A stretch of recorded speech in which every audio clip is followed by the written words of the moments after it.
Assalamualaikum warahmatullahi wabarakatuh.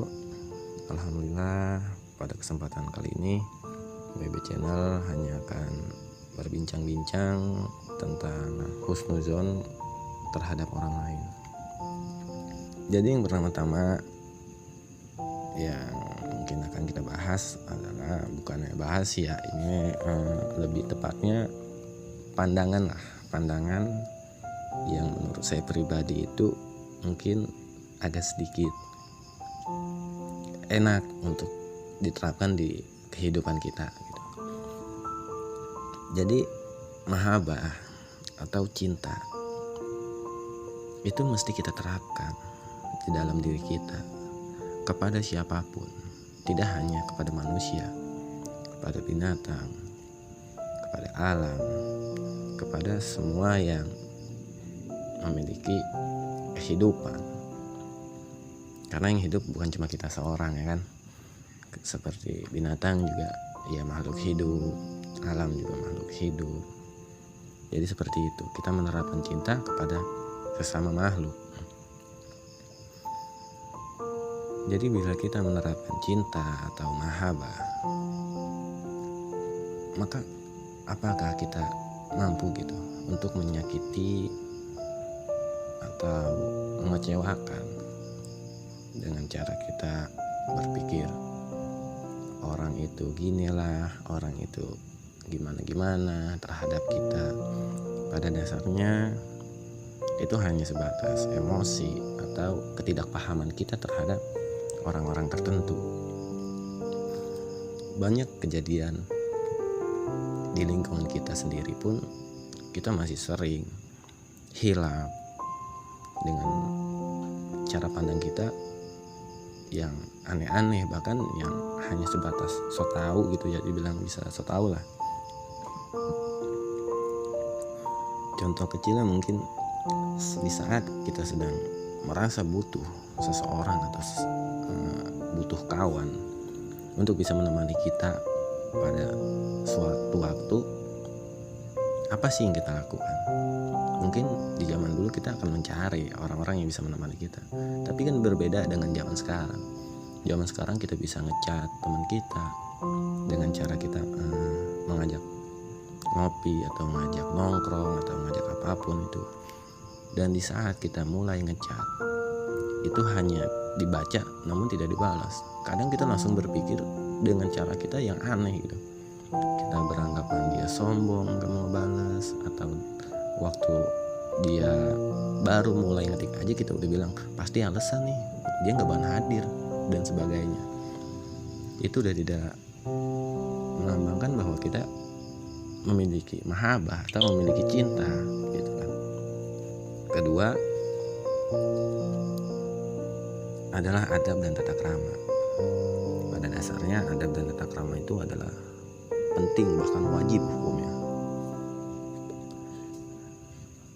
Adab dan tata krama akan mencerminkan lingkungan kita. Contoh kecilnya seperti ini. Seandainya kita bertemu atau berpapasan dengan orang lain, kita memiliki adab yang sopan, tata krama yang baik, bahasa yang baik, yang mencerminkan tentang kebaikan. Pasti orang itu juga akan sungkan untuk berkelakuan buruk atau yang bisa dibilang gaya-gayaan lah, atau sok-sokan gitu ya.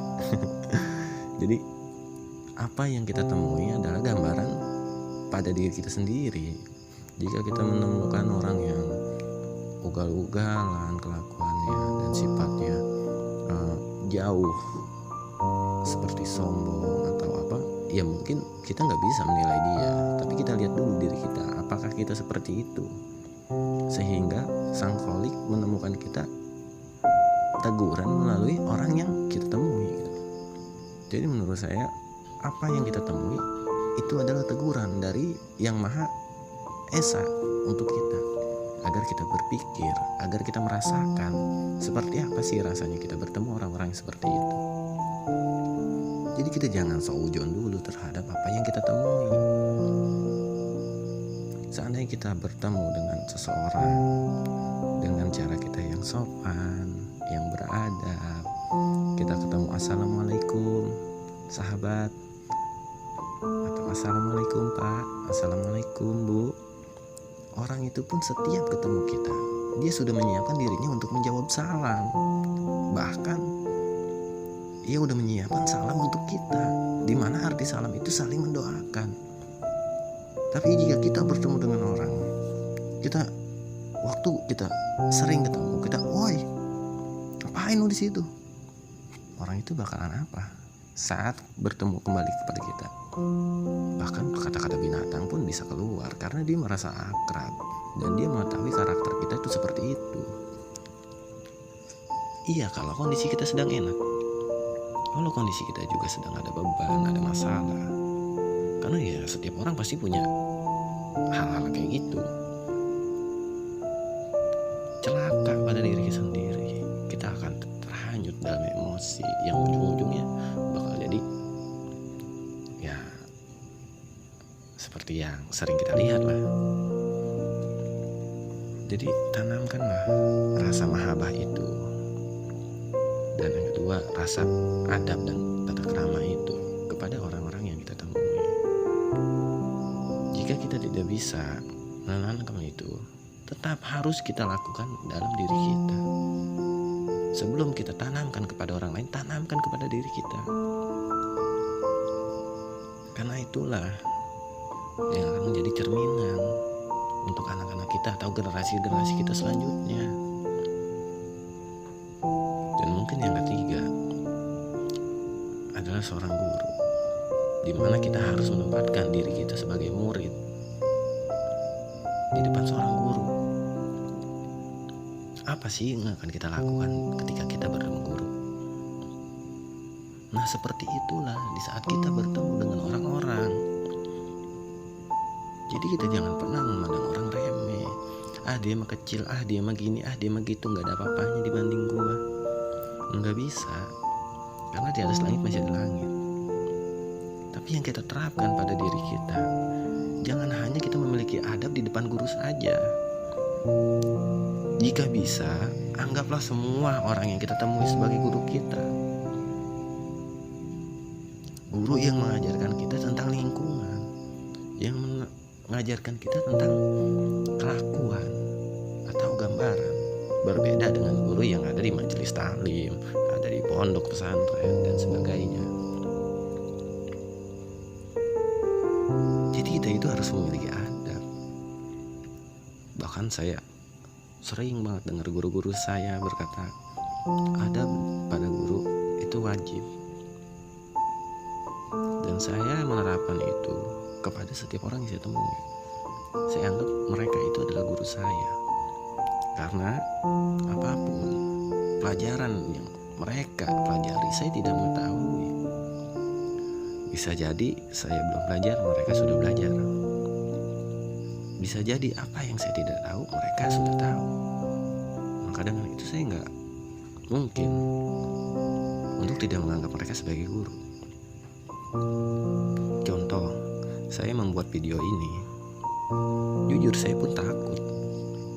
Karena saya yakin di luar sana atau ada beberapa orang yang lihat video ini yang ilmunya jauh kemana-mana, pemahamannya jauh kemana-mana, bahkan mahabbahnya pun Masya Allah. Saya bukan bandingan, karena saya tidak pernah membandingkan. Jadi saya mohon maaf kepada guru-guru, kepada yang nonton, jika ada kesalahpahaman dalam cara saya membahas atau ada unsur yang tidak menyenangkan dalam video ini, saya mohon maaf.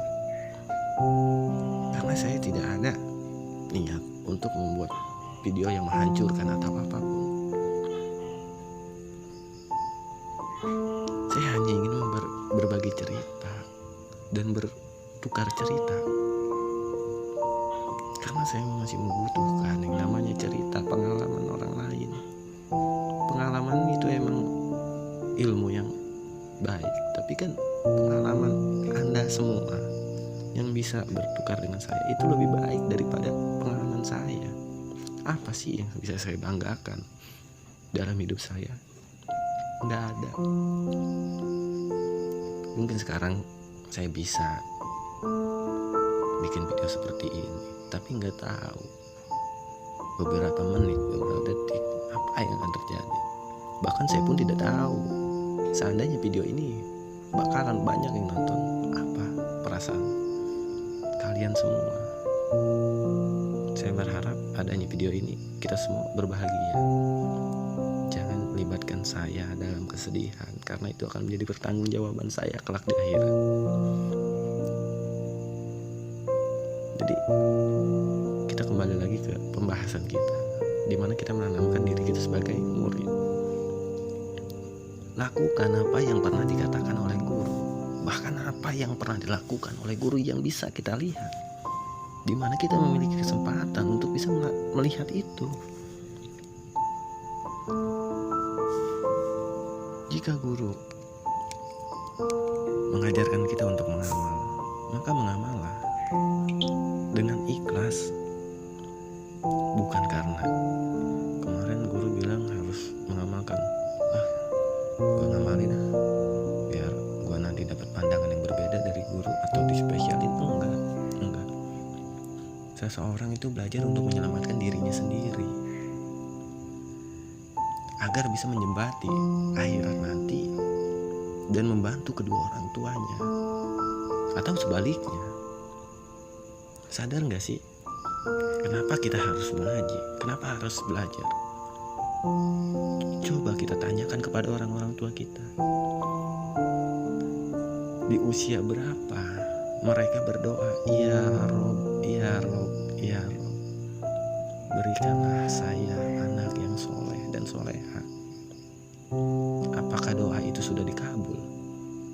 Dari pertama orang tua kita berdoa, sudah berapa tahun orang tua kita berdoa sehingga kita seperti ini, sehingga kita seusia ini. Jadi kita nggak usah lah mengharapkan neraka, mengharapkan sorga. Yang jelas adanya tuh nanti kelak di saat kiamat. Cukup kita ingat kepada doa orang tua kita yang meminta untuk anak yang soleh dan soleha.